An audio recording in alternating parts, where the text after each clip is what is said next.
بما ان خلاص ناقص اسبوع وامشي من هنا من جيجو، او غالبا 6 ايام يعني، انا جيت مكان من الاماكن اللي انا بحبها جدا علشان دوت اقرب شط بحر للجامعه بتاعتي وللمكان اللي انا ساكنه فيه. فانا دايما كنت باجي هنا لما بحس ان انا مخنوقه، فكنت عايزه اودعه. بس ف دي لقطه صغيره، بس انا بوريكم المكان مش اكتر. بس يعني هو ده المكان، كنت دايما بقدر اشوف الغروب هنا وانا قاعده على الصخره دي.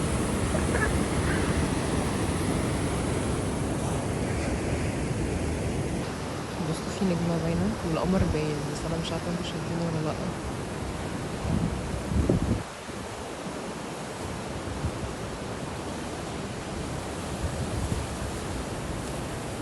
ما كانش فيه الانوار ديت زمان، دول مركبينها جديد. شكلها كيوت قوي.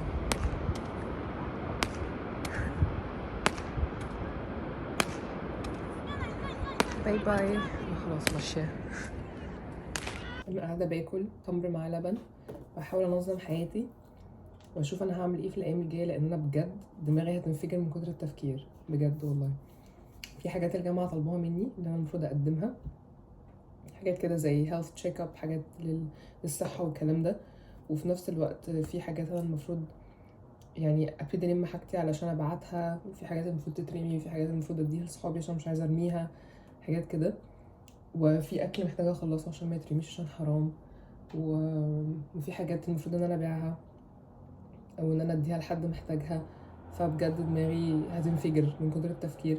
فان شاء الله لو كتبت الموضوع يوم بيوم انا هعمل ايه، يكون الموضوع احسن بكتير، بدل ما انا عماله افكر في كل حاجه كده ومش اكشلي بطلع حاجه معينه يعني. وبعدين علشان انا نقلت من الدورمز لهنا، فانا عارفه قد ايه الموضوع سخيف. النقل دوت، وانا ما كنتش متخيله ان انا معايا كل الحاجات دي، وطلع معايا حاجات كتير قوي. وانا بقالي 6 شهور زياده عن السنه اللي انا كنت عايشاها في الدورمز، فانا جبت حاجات اكتر بكتير. فانا ما عنديش فكره النقل هيبقى عامل ازاي بجد. فربنا يستر وربنا يسهلها. انا بحاول افضي التلاجة، بشوف الحاجات اللي انا مش عايزاها عشان ارميها. وهنا كان عندي شويه بطاطا فحطيتهم عشان يتعملوا، لسه ناقص عندي 3 بطاطات كمان. وهنا بعمل الاكل، بحاول استخدم بس الحاجات اللي موجوده في الفريزر عشان اخلصها. فكان عندي خضار كوري كده كنت مجمداه، فهحاول استخدمه واحطه في شوربه. وكان عندي برضو توم مجمد فهستخدمه، وسمكيه وكده، علشان احاول اخلص الحاجات على قد ما اقدر. انتوا جوه التلاجة لو بتتسألوا يعني ايه الانجل الرهيبة اللي انا بصور منها دي كلها صوصز. كان عندي امل ان انا اكلها بس انا ما باكلهاش يعني. وبرضو ودول بواقي الفراخ بتيجي مع الفراخ المقلية، مخللات كده، فدي برضو انا مش هاكلها.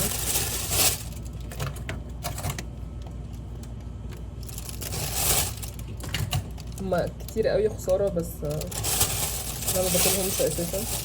كده بقى شكلها احسن بكتير من وجهة نظري، وانا ما وريتكوش قبل يعني. بس هي كده بقت افضل بكتير. والصوصز دي انا لو ما لحقتش اخلصها برضو للاسف هضطر ان انا ارميها. وان شاء الله الحاجات دي هلحق اخلصها باذن الله يعني. كلها حاجات اساسا فيها حاجات بسيطه قوي فهتخلص يعني. هي العلب بس كبيره، بس هي ما فيهاش حاجه. والفريزر خلاص تقريبا كل اللحوم اللي فيه اساسا خلصت، مش باقي بس غير الفاكهه. فانا هحاول بقى اعمل سموذيز كتير الفتره دي عشان الحق اخلصها. اعلم على الحاجات اللي انا خلصتها.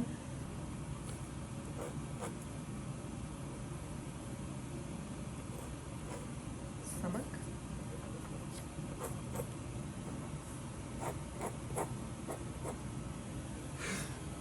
هنت. انا دلوقتي بجهز علشان اروح البوست اوفيس. انا لسه صاحيه من النوم، بغض النظر ان انا عملت حوار كده وسهرت ومش عارفه ايه وطبقت وبتاع، وبعد كده عادي صحيت الساعه 4 باين او حاجه زي كده. بجد والله 4 العصر، صحيت 4 العصر تاني. المهم بقى ان انا رايحه دلوقتي ايه، رايحه البوست اوفيس ده اللي بيبعت الحاجات لسول، علشان انا على جزيره جيجو فانا محتاجه ابعت الحاجات لسول. فانا بقى المفروض ان انا هروح لهم دلوقتي، عايزه اسالهم ايه الاسعار واخد منهم بوكسز اللي هي عاملاها الحاجات. انا بالنسبه لي الخطوه دي مهمه جدا، علشان دي بقى الخطوات الحقيقيه فعلا، ان انا خلاص ابتديت اخد خطوه ان انا هبتدي ان انا اتحرك يعني. ناقص تقريبا 5 ايام دلوقتي. 5 ايام، احنا النهارده يوم 22. 22 وانا ماشيه يوم 27 ان شاء الله. وبخصوص ان انا ماشيه يوم 27 انا لسه لحد دلوقتي مشتريتش التيكت. انا مش عارفه هعمل ايه بصراحه. انا كان عندي امل ان انا استنى ان الاسعار ترخص شويه عشان الاسعار غاليه جدا جدا، لكن الاسعار ما بترخصش. فانا غالبا هضطر ان انا اشتريها وهي غاليه كده علشان انا ما عنديش اي اوبشن تاني. بجد حوار يعني مش بس التنظيم، حوار الفلوس كمان موترني. انا بصراحه مش عارفه اعمل ايه، لكن يعني ربنا يسهلها باذن الله وتظبط. انا لسبب ما مش حاسه ان انا المفروض البس الجاكيت، بس انا عندي احساس ان انا هندم، فانا هلبس السكارف دي على اساس انها هتحميني من اي حاجه يعني. اشوف بقى، بس هو عامه هو مش بعيد يعني، هو حوالي 500 متر كده ولا حاجه، فمش بعيد قوي، فيلا بينا. هي درجة الحرارة 8 يعني، هي درجة الحرارة مش دافئة قوي، بس أنا معرفش ايه الثقة في النفس الجبارة دي إن أنا هبقى تمام يعني. يلا بينا. هو ناقص تقريبا ساعة ويقفل، حاجة زي كده، أو أقل كمان ساعة إلا ربع أو حاجة، فأنا يا رب الحق. أنا كتبت الأسئلة اللي أنا عايزة أسألها علشان ما انساش أون سبوت، عشان أنا ممكن أنسى كل حاجة، خاصة إن أنا رايحة أسأل بالكوري. ف ربنا يستر بقى. والجو لطيف عامة يعني، أنا مش حاسة إن أنا سقعانة، أو ممكن بس عشان أنا لسه نازلة فأنا لسه دافيانة يعني، ربنا يستر. هو ده المبنى ديجا أوبيوم تبتونج.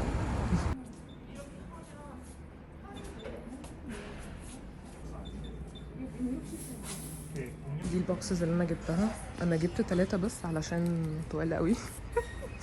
فهشوف كده أنا هحتاج أكتر ولا لأ، بس المفروض إن أنا سألته على الحاجات اللي كنت عايزة أسألها.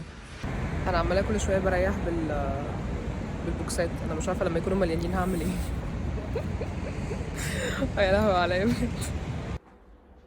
문이 닫힙니다. بصوا بقى الخطة الجهنمية اللي أنا بفكر فيها. أنا بفكر إن أنا أبعت شوية حاجات بدري على أساس إن أنا محسش إن الدنيا مكلكعة، وما أحس إن الضغط اتشال من عليا شوية، وبعد كده أبعت حاجات تانية في يوم تاني.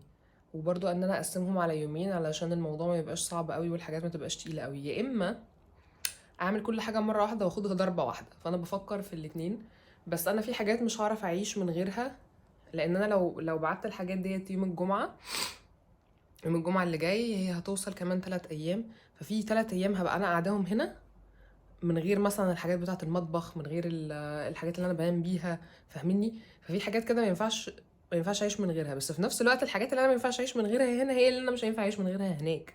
فبفكر بقى إن في الشنطة اللي أنا هكون واخداها، هي دي اللي أنا هاخدها معايا الطيارة يعني، أحط بقى فيها الحاجات اللي أنا مش عارفة أعيش من غيرها، اللي هو مثلا اللبس اللي أنا هلبسه والحاجات بتاعة السرير، فاهمني؟ واللبس اللي انا هلبسه، الحاجات بتاعت السرير، والحاجات اللي انا بستخدمها يوميا زي مثلا الحاجات بتاعت الحمى ووشي والكلام ده، والاكسسوار والكريمات والكلام ده، اللي هي الحاجات كده. وغير ان الاكسسوار دي حاجه فاليبل يعني، حاجه قيمه، ما ينفعش اساسا احطها في حاجه ابعتها في اي حاجه والسلام يعني. بس فقبل كل الكلام دوت والتفكير الكتير ده، انا محتاجه اكل حاجه علشان اعرف افكر كويس، فهاكل حاجه. طبعا كالعاده ما عرفتش اكل اي حاجه علشان انا عندي افكار محتاجه اخرجها، فانا بخرج الافكار بتاعتي الاول وبعد كده هاكل، علشان انا خوفا من ان انا انسى، مش هحس ان انا عايزه اكل، او هاكل بسرعه جدا فبطني هتوجعني في الاخر علشان انا خايفه لحسن انسى. فبكتبهم.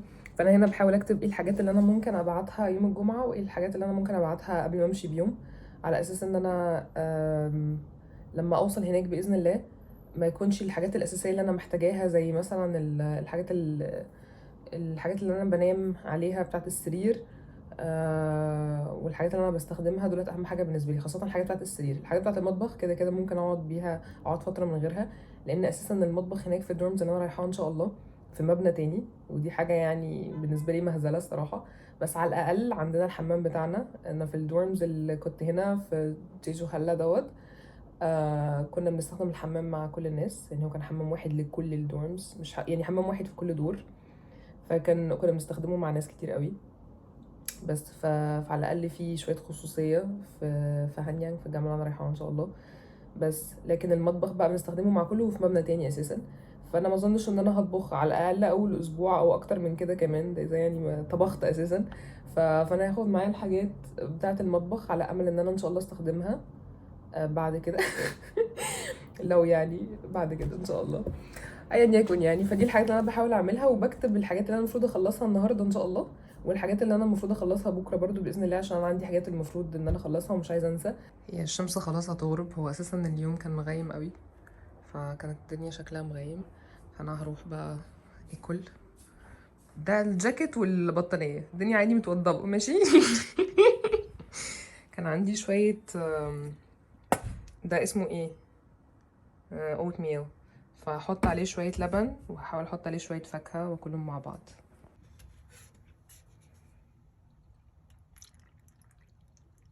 اكتشفت انجل جديده للتصوير في اخر يوم وانا ماشيه. مش في اخر يوم بالظبط بس يعني في الايام الاخيره اقصد. حط ده عسل.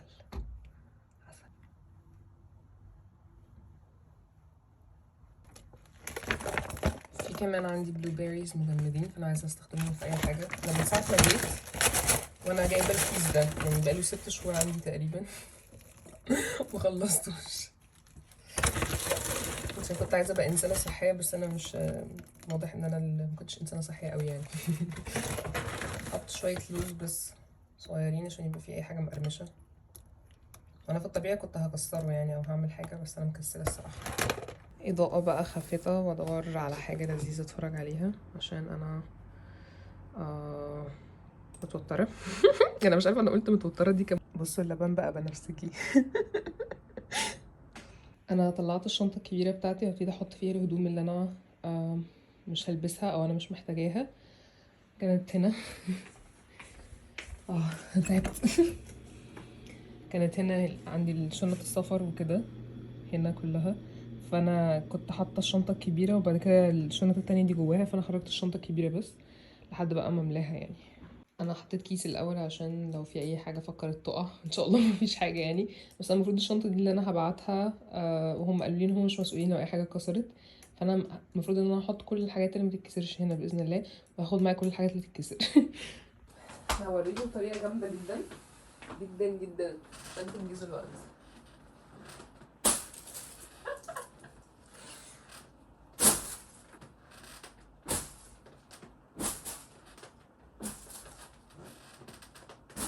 انا امبارح بالليل بعد ما حطيت العجله بتاعتي في حد كلمني وقال لي ان هو عايز يشتريها. هي العجله انا حطاها بسعر قليل قوي لان انا اساسا شارياها مستعمله، فانا شارياها اساسا بسعر قليل، فالعجل اللي بالسعر القليل دوت المفروض ان هو بيتاخد بسرعه نسبيا يعني، فده اللي حصل. انا شم ريحه طعميه. هو مستحيل يبقى في حد بيعمل طعميه هنا، بس من واضح ان في حد بيلي حاجه ريحه عامله زي الطعميه. المهم يعني فالمفروض ان انا كان معايا دي مع الراجل الساعه 6 المغرب، فاللي هو حرفيا من مثلا ربع ساعه ولا حاجه. فانا بقى صاحيه الساعه كام؟ صاحيه الساعه 45 دقيقه، وعشان هو بعت لي مسج قال لي انت قصدك على العنوان ده بالظبط كده صح ولا لا، ساعتها ادركت ان انا عندي ميعاد اساسا لان انا ناسيه. بس فتمام يعني. المهم ان انا النهارده صاحيه الساعه 5 المغرب. انا مش يعني الموضوع او مش 5 المغرب اكشلي، ممكن يكون متاخر عن كده كمان. الموضوع بيسوق بس، فانتوا لو شايفين عيني ده طبيعي جدا. انا اساسا مبسوطه انا بفانكشن والله. انا مش عارفه اعمل ايه، اطبق تاني ولا اعمل ايه، انا مش عارفه. بس انا فرحانه ان انا بعت حاجه من الحاجات اللي انا كنت عايزه ابيعها، لان انا في حاجتين كمان عايزه ابيعهم اللي هم المرايه والرف اللي بحط عليه الحاجات بس، فربنا يسهل بقى. انا كنت قاعده دلوقتي وخلاص اشتريت التيكت كانت ارخص من كده بكتير، بس انا غبيه. بس الواحد ما بيتعلمش ببلاش حرفيا. ما بيتعلمش ببلاش. بس هي الساعه دلوقتي انا مش عارفه الساعه كام، تقريبا الساعه 10 ممكن الساعه 10 بالليل تقريبا، او ممكن بعد كده كمان شويه. وانا المفروض افكر انا عايزه اكل ايه علشان الحق اجيب الحاجات قبل المحلات ما تقفل عشان بتقفل الساعه 11. بس انا كده كده عايزه اخلص اللي موجود عندي في التلاجة يعني، بس انا عايزه اكملها علشان اعملها وجبه بس. مش عارفه اعمل ايه، هشوف. انا هحط هنا الهدوم اللي انا مش عايزاها، هي دي الهدوم اللي بفكر فيها يعني، بس فاي حاجه انا مش عايزاها هحطها هنا، وبعد كده هشوف اللي هيترمي منها عشان ما ينفعش يتلبس تاني، او اللي ينفع اوديه لمحل كده بياخدوا فيه الهدوم المستعمله ويبيعوها تاني، فهشوف يعني.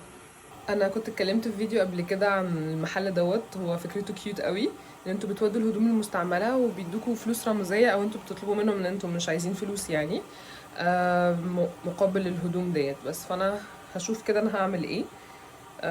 بس هما بيقبلوا هدوم في حاله معينه يعني، فهشوف هيقبلوا ايه ومش هيقبلوا ايه، والحاجات اللي مش هيقبلوها غالبا هرميها يعني للاسف.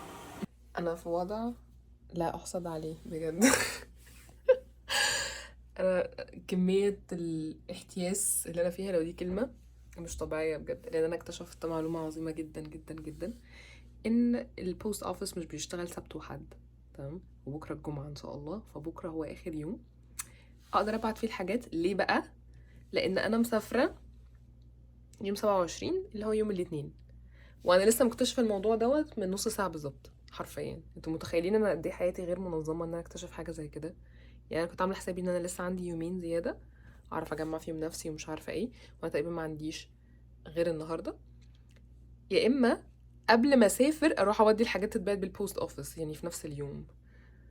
فانا مش عارفه بصراحه، مش عارفه اعمل ايه. انا عارفه ان طاقه الفيديو دوت مختلفه عن الفيديوهات التانية لان هو فيه توتر وعدم تنظيم وكده، بس يعني هي الحياه مش كلها سفر بقى وضحك وهزار ومش عارفه ايه، برضو في حاجات صعبه، بس الواحد لازم يعرف ان هو بيمر بالحاجات الصعبه دي ليه، بيمر بيها ازاي. بس فده اللي انا بحاول اعمله دلوقتي. يمكن حد يتعلم من غلطه غبيه انا عملتها عادي يعني.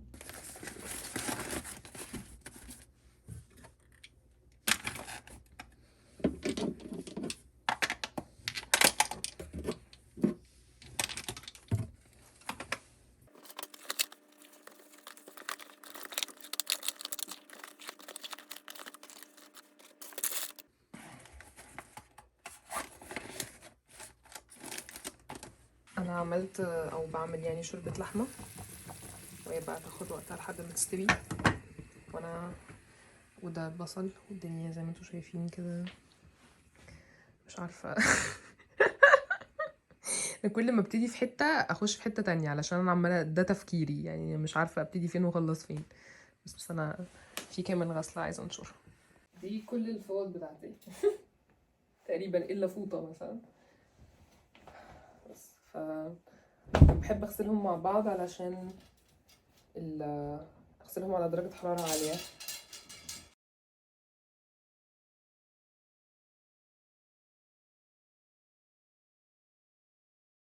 انا هحاول اجمع البوكس ده وشه وظهره غالبا، معنديش اي فكره. ده تحت بتاعه غالبا كده، والمفروض ان انا الزقه باللزق ده غالبا يعني. بس انا عندي احساس ان انا ممكن اعمل حاجه عشان اخليه اقوى. متهيألي لو حطيتهم عكس بعض يكون احسن، هيبقى اقوى. انا مش عارفه اعمل كده ازاي صراحه. ممكن لو طلعته ده من هنا، بس هو تخين قوي على ان انا اعمل فيه كده.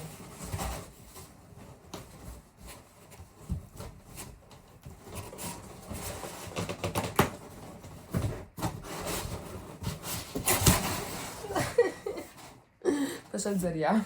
اكشلي نجحت بغض النظر عن الخسائر دي، بس تمام يعني. كده هيبقى اقوى بكتير. بعد كده هقفله بقى.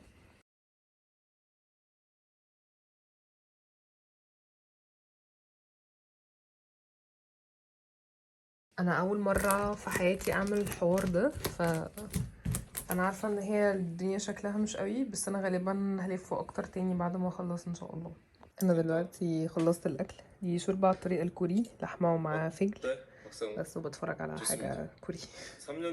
دي طبعا الطريقه المتعارف عليها اللي انا هقفل بيها الشنطه. انا عندي احساس انها ممكن تاخد اكتر من كده، بس انا يعني ايه، مش هتك عليها اكتر من كده عشان اعرف اشيلها اساسا. انا يعني اليومين دول بفتكر مصر لما كنت جايه من مصر على كوريا بجد. انتوا عارفين ايه المشكله؟ انا عايزاكم تتغاضوا عن صوت الغساله والكركبه اللي ورايا، وان انا باكل فشار وسايبه الترتيب. المشكله ان انا وانا في مصر اللي انا هسيبه يعني ده من بيتي، وانا بلم الحاجات اللي انا عايزاها، انتوا فاهمين؟ لكن هنا انا بلم حياتي، الحياتي بتاعت سنه ونص انا بلمها، بحاول احطها في 3 شنط وكرتونتين باين حاجه زي كده. وبعدين يعني انا كنت جايه كوريا هشتري الحاجات اللي انا هحتاجها، لكن هنا انا اشتريت الحاجات اللي انا محتاجاها. انا في حاجات كتير جدا بقرر ان انا هسيبها، ودي فلوس انا هخسرها. الموضوع بجد صعب قوي. وفي نفس الوقت وانا موجوده كنت عارفه ان انا هضطر ان انا ارمي الحاجات دي في الاخر، بس انا برضو مش هينفع افضل عايشه حياه مؤقته لمده اكتر من سنه، وهي حياه مؤقته.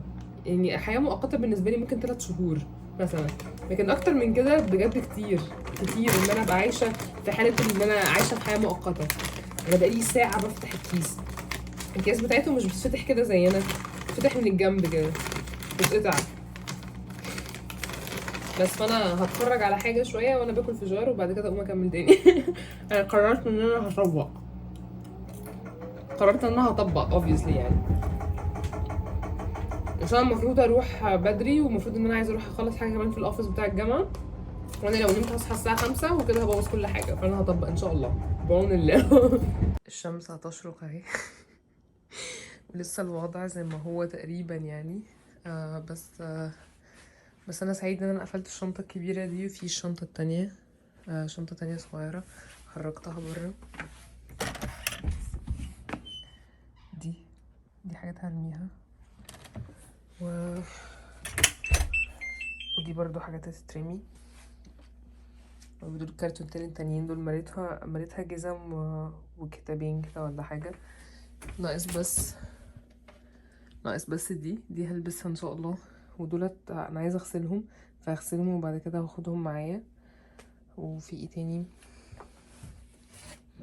وحطيت شويه من الكريمات والكلام ده علشان ما اخدش كتير معايا في الشنطه، عشان معايا 15 كيلو بس ممكن استخدمهم.